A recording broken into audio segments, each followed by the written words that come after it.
Hi boys and girls, it's Miss Heather here. I'm going to read a story to you today about my favorite flower. It's called the sunflower, and the title also has it in it.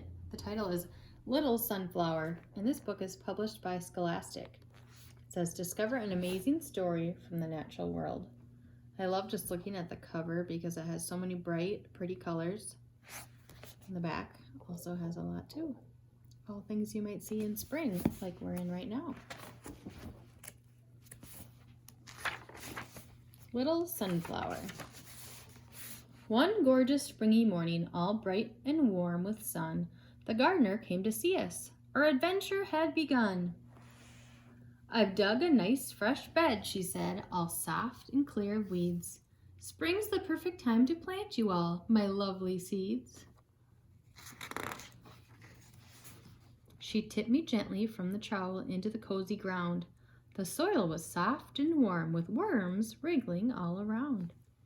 The worms help make healthy soil for plants and seeds to grow. She tucked me gently into bed. That's what they're calling the bed, the flower bed. There now, off you go. It wasn't long before my little shoots began to grow. This part coming out of the ground here, out of the soil, is called the shoot. I stretched my shoots and pop, I burst out of the ground. How wonderful it was to see the garden all around. Day by day, I grew and grew, my big green leaves unfurled. It was nearly time to show my petals to the world. So sunflowers face the sun. I love how they made this picture. You have to turn the story sideways to see how tall the sunflower is. At last, I was all ready. I spread my petals wide. Here's the petals. Sunflowers have lots of petals. I was a gorgeous sunflower, my face shining with pride. Pride is another word for feeling proud.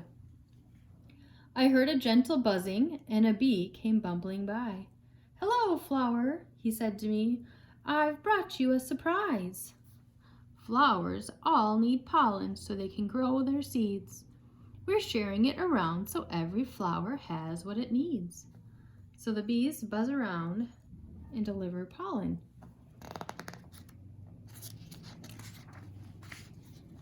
All summer long, I chatted with the bees and butterflies. As the weeks went by, I felt different inside. My petals started wilting, and all around my head, I felt my tiny florets turning into seeds instead. So here it looks like the petals aren't as bright and tall. I started feeling sleepy. I closed my eyes, and then when I opened them, I found I was a seed again. Look at that, the gardener said. These seeds are just the thing. Let's collect them so that we can grow more flowers next spring. They tucked us in a packet, all safe, dry and safe and warm. See you all next year, my friend said with a yawn. They planted me again in the spring. So they already had summer, fall, winter, and it's spring again. And day by day and hour by hour, I grew and grew until I was a beautiful, what happens? Sunflower. This back part is really cool. It shows the life cycle of a sunflower. A cycle means it's something that happens over and over. So here they show it in a circle. They show how it's first a seed that gets planted in the soil. It grows its roots and it grows taller with a shoot and stem until it starts to grow into the flower and all its petals, and then it starts to wilt and drops its seeds again. So cycles keep going and going.